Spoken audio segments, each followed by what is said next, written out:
Панкратовдун пайда батасы жок дебегиле. Олег Панкратов деген таекени таанысыңар да, тааныбасаңар да таарынбайбыз деле. Ушул Олег министрибиз тууралуу арканы сөздөр коомчулукта кеңири айтылып келет. Экономика министри иштей албай атат, экономикабыз төмөндөгөндөн төмөндөп атат деген сын пикирлери. Ооба, экономикабыз гүлдөп кеткен жок. Аны жаша албайбыз. А бирок Панкратов аракетин жакшы эле кылып атат. Күндөп түндөп иштеп атканын угуп кубанып атабыз, байкуш деп. Кыргызга ушул эле күйөө окшойт деп алкап. Олег мырза экономика тармагыбызды биринчи эмес, экинчи ирет жетектеп отурат. Эптеп чыдап дагы бир 5-6 жыл жетектесек, экономикабыздын ийне жибине чейин билип калат деген илгери үмүтүбүз бар. Жашыган эмне? Экономикабыздын этеги ачылып туру. Аны жабам деген аракет менен чуркап жүргөн Олег таекебизге Кудай күч кубат берсин. Кризис каптап турганда кризиске каршы алгылыктуу иш алып бара албай жаткандан соң таттуу кыялга батып жата берген таекенин канчалык зарылдыгы бар дебегиле. Буйруса Панкратов 6-7 жылдан кийин точно результат көргөзөт.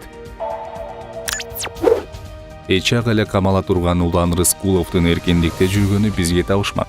Президенттин демилгеси менен коррупцияга каршы башталган күрөш ырааттуу түрдө жүргүзүлсө, мамлекеттин өнүгүшүнө да, жемкорлордун тыйылдашына да өлгө түзөт эле. Дегенибиз, коррупцияга каршы күрөш жүрүп жатканы менен айрым бир элди тоногон жексурларды коомчулук ачык билип турса да жазаланбай, кызматтан кетүү менен шектелип жатканы, жеп ичкендери шапар деп тайраңдап жүргөнү зээндик эйтүүдө. Маселен, жыл башындагы коопсуздук кеңешинде президент Тоо кен тармагы боюнча атайын жыйын уюштуруп, бетпекер берилген лицензияларды айтып, кен байлыктар жаатындагы чоң көйгөйдү көтөргөн эле. Бирок Кыргыз Республикасынын өкмөтүнө караштуу өнөр жай, энергетика жана жер казынасын пайдалануу мамлекеттик комитетин бир нече убакыт башкарып, Кыргыз өлкөсүнүн Тоо кен тармагын болушунча майкаңдаган. Улан Рыскулов деген неме эркиндикте сайраңдап жүрө. Улан Рыскуловдун артын казса бир нече фактылар калкып чыгат эле. Эгерде коррупцияга каршы күрөш акыйкат жүрө турган болсо, Улан Дуулатович токтоосуз түрдө жазасын алып, алда качан абактагылар менен табакташ болуп отурмак. Бирок кызматтан кетүү менен гана жазаланган Рыскулов көчөдө ээн эркин эле басып, чалчактап жүргөнү көп суроону жаратууда. Же эмне, жегендеринин бөлүшүп коюу ишенимдүү эл аралап жүрөбү? Президент айтты эле, коррупционерлер эл аралап баса албай калган күнгө жетишибиз керек деп. Ошол күн качан келет болду экен? Ахматбек Келдибеков Аскар Акаевден эч ким тоскоолдук кылбасын деп суранган. Москвага парламенттин атайын өкүлчүлүгүн мыйзамсыз түздү деп каралады. Бул жалгыз гана менин чечимим эмес, жалпы депутаттар кабыл алган чечим. Бул тууралуу Ахматбек Келдибеков журналисттин Аскар Акаев массалык маалымат каражаттарына маек берип жатып, соцфонд аябай кризиске жеткен болчу. Пенсияны ун, тамеки, галош менен берип калган эле. Ак уйго күндө келип чыр салганов Фомова деген аял түшүмө кире турган болгон. Ошондой учурда Ахматбек Келдибековду чакырып, ушул тармакты реформа кылганга күч жетеби деп сураганымда, Ахматбек Келдибеков кебелбей туруп, жетет Аскар Акаевич деп айткан. Айткан сөзүнө туруп, соцфонддо реформа жасай алды деп айткан жери бар. Сиз соцфондго төрага болуп дайындалып жатканда Акаевден эмнени сурангансыз деген суроосуна жооп берип жатып билдирди. Ал эми Ахматбек Келдибеков мындай деп жооп берген. Ооба, Аскар Акаев айткан сөз чындык. Ал киши мени чакырып, соцфондго реформа кылуу кажет. Менден кандай жардам керек деп сураганда, мага эч ким тоскоолдук кылбасын деп сурангам. Аталган кызматка төрага болуп барганымда 4 ай пенсия берилбей, накталай акча түрүндө бере албай, тулзуун, тамеки менен берилип,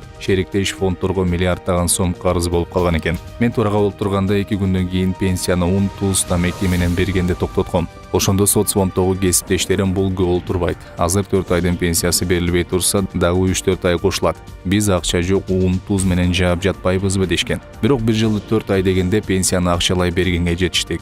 1 жыл 7 айда пенсияны ай сайын өз убагында бере баштадык. Мен төрагалыктан кетип жатканда 700 миллион сомдон ашык акча эсепте калган. Биз каржы министрлигине кредит бере баштаганбыз. Соцфонддун тарыхында мындай окуя болгон эмес. Соцфонд өкмөткө баш ийбейт болчу. Аскар Акаев телефон чалып, каржы министрлигине карызга акча берип кой, МВФтин көрсөткүчүнөн чыгып кетипсиң деп суранган. Анда каржы министри Абилдаев, Улуттук банктын төрагасы Сарбанов болгон. Муналар дагы тастыкта бере алат. Ал эми салык кызматында иштегенимде өткөн айга салыштырмалуу 2 миллион 300 миң сом аз түшүп калган деп соттошту. Атамбаевдин учурунда миллиарддаган акча түшкөн жок. Бул боюнча соттобойт. Начар иштегенсиң деп кызматтан алат. 1 айда 2 миллион 300 миң сом аз түшкөнү менен жылдын аягында 139% өсүш менен чыкканбыз, деди Ахматбек Келдибеков.